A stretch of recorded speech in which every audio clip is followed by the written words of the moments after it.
The question isn't, are we alone in the universe? It's, are we alone in these universes? According to a bit of the cosmic microwave background radiation, we might have a neighbor right there. This is the cosmic microwave background radiation, or CMB. It's the leftover light from the Big Bang itself. It's the furthest light from us in the visible universe. In fact, it's everywhere you look, if you could see it, which you can't because it's in the microwave spectrum. It would glow everywhere, and it is constantly all around us. But it's super low energy because, again, it's been around since the beginning of the universe. Over time, we've taken the CMB's temperature and mapped it in increasing detail, and in doing so, we found something curious.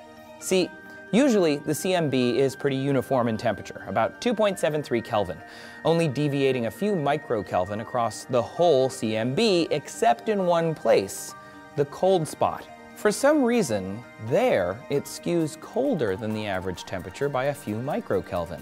No big deal for a tiny area, but this is consistent across a huge region. It's a billion light years across. This spot challenges what we know about the universe. What is this thing? How did it get there? Astronomers have been fighting about the cold spot for years, and they've come up with a few theories. The cosmic texture hypothesis says if you analyze the CMB in this way, it's just a bumpy part of the cosmos. The cluster hypothesis says there are clusters of galaxies that may affect the CMB as we perceive it, which is similar to the supervoid hypothesis, which states that it was only in that cold spot because of our perspective. Because in between the CMB and Earth is a supervoid, a cooler, less galaxy-dense region of space. The most banal theory is that it exists because the satellite instruments or analysis has some math error. But the most fantastical could also be one of the most likely, that the cold spot is cold because it's where the edge of our universe touched the edge of another universe. The reason it's gained some ground is because the supervoid theory was strongly refuted in May of 2017. Apparently, astronomers don't think that voids that super could exist. Either way, none of these theories are 100%, so that gets back to the crazy exotic physics answer. At some point, our universe might have bumped into another universe, leaving a bruise. This is based on ideas of the multiverse theory. In the 1920s, famous physicists Niels Bohr and Werner Heisenberg kicked us into the quantum physics theory of superposition. The idea that an infinite number of universes are possible and they're all overlapping on each other. But because we're observing the universe, we can only see one of them. So think of Schrodinger's cat, the cat in a box with a vial of poison that could break at any time.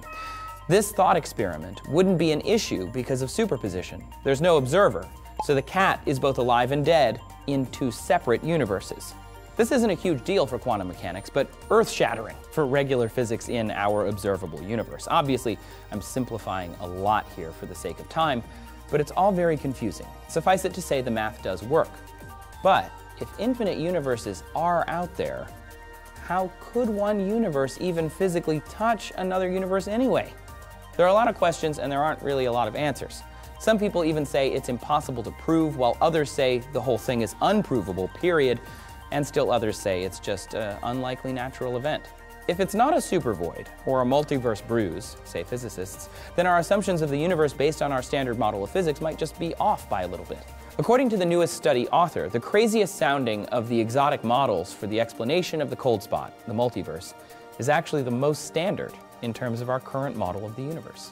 In the end, we can't 100% say it's not another universe. And I, for one, welcome our universe neighbors who are also ourselves. I know that was all mind-blowing, but we're not actually done yet. The universe is expanding in all directions at once, which we can tell by watching the CMB. But what's on the other side? What's outside the universe? We have a video about that right here. What do you think the cold spot is? Let us know in the comments below. Please subscribe for more videos. Like, share, and come find us on Twitter @Seeker or me @Trace Dominguez. And thanks for watching.